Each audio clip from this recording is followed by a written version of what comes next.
set up RSS feed. You need to know about that, okay? And then number 2 is I'll provide you a sample RSS feed, so we can look over. And then the third procedure is to create the file.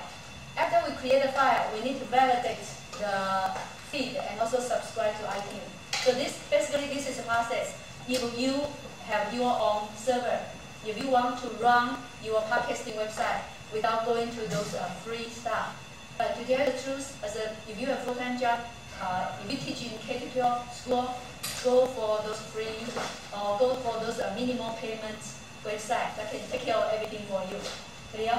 Yeah. But if you would like to run a business, you can just like Chris going through the whole process, the 3 steps here.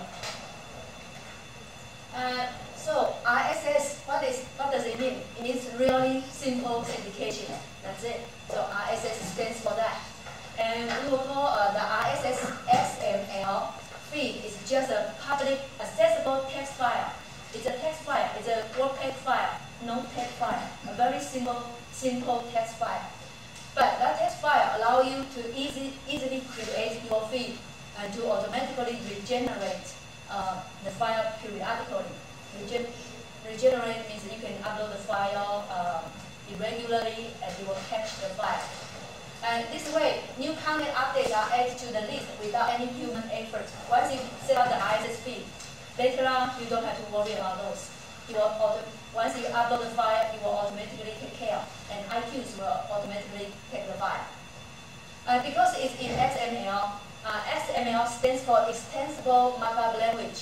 I should say very similar to HTML. If you have HTML background knowledge, HTML is Hypertext Markup Language. They are very similar. Okay. If you have HTML background knowledge, you should have no problem with XML. Other sites can easily consume and display your content feed automatically, therefore driving traffic back to your site. So you can go back to your site, and once you upload something, you grab that new upload file. This is a win-win situation for sites that want to increase their traffic.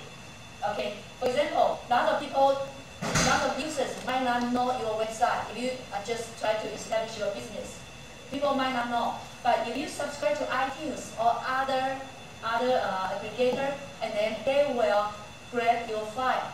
So once people subscribe once to your, go to iTunes, explore and see your file, see your website, subscribe once, and then they will keep receiving your files. So this is a win-win situation, and it can help you to kind of advertise your business. And then you can also control the content. You can decide whether what to publish, what to upload in your website.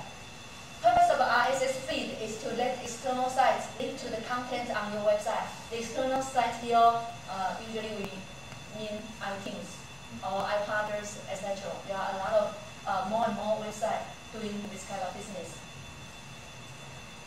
So what you need basically to create a system to generate an RSS feed and make it publicly accessible, you will need 3 things. First one is a server on the internet. Of course, usually you have to pay, right?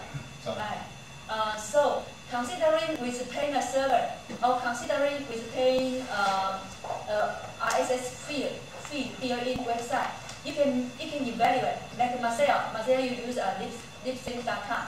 You pay $5 or $10 a month. $5. Yeah. And so you can evaluate about which one is more benefit for you. If li-ling.com can take care of everything for you, all you have to do is enter upload file. That's it. But if you want to maintain your own server, you have to take care about the RSS feed process. Okay, the subscription process. And of course, that's also usually is one-time base. Only if you want to change the layout of your website. At that point, you might have to constantly change, manage your RSS feed. But usually, people don't spend so much time over there. So you need a server, and also you need a database that has description of your content, and a server-side scripting languages with access to your database. Yeah. So first of all, you have to decide where you will put the file.